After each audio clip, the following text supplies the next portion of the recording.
Guys, এই ভাইগুলোর বাড়ি কোথায় আমি জানি না, তবে আমি বর্তমানে বাড়িতে রয়েছি। হ্যাঁ, আমার বাড়িতে আসলো।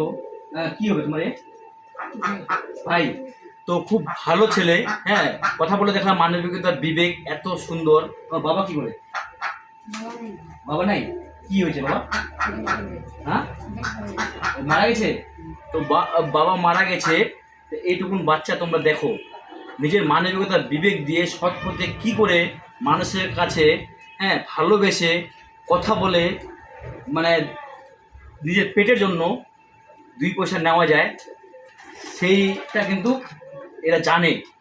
তো ভিডিওটি করার উদ্দেশ্য হচ্ছে যে এই ভাইগুলোকে চিনে রাখো। হ্যাঁ, যদি কারো বাড়িতে যায় বা পৌঁছায়, অবশ্যই তোমাদের সামর্থ্য অনুযায়ী যতটুকুন পারবে হাসি খুশি মন খুল্লা করে দিল খুল্লা করে তোমরা প্রত্যেকে এনাদেরকে দিবে। কারণ এনার কিন্তু বাবা নাই, শুধু মা আছে, তাই না?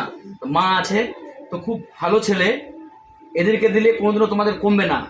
বর্তমান সমাজে আমরা সাধারণ মানুষকে যদি একটুখানি হেল্প করি বা টাকা পয়সা দিয়ে সাহায্য করি, তারা আমাদের সঙ্গে প্রতারণা করে এবং কি তারা আমাদের শত্রুতামি হয়ে যায়।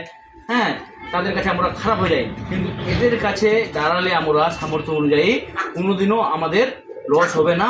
এদের কাছে দাঁড়ানো মানে ভগবানের কাছে দাঁড়ানো।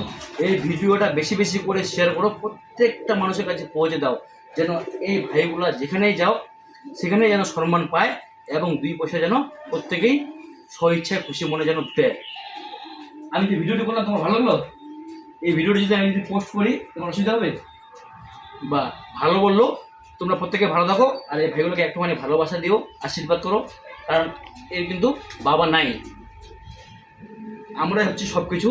যাকে আমি ভালোবেসে এই ভাইগুলোকে আমার বাড়িতে আসলো, যতটুকুন আমি পারলাম আমার সামর্থ্য অনুযায়ী আমি দিলাম, খাওয়াইলাম, ঠিক আছে? তো এটা আমার সারাটা জীবন আমার স্মৃতি হয়ে থাকবে। এবং কি যতটুকুন পারবো আমি টাকা পয়সা দিয়েও কিন্তু আমি হেল্প করবো, দিব তোমাদেরকে টাকা। তো যাকে তোমরা প্রত্যেকে ভালো থাকো, সুস্থ সবল থাকো।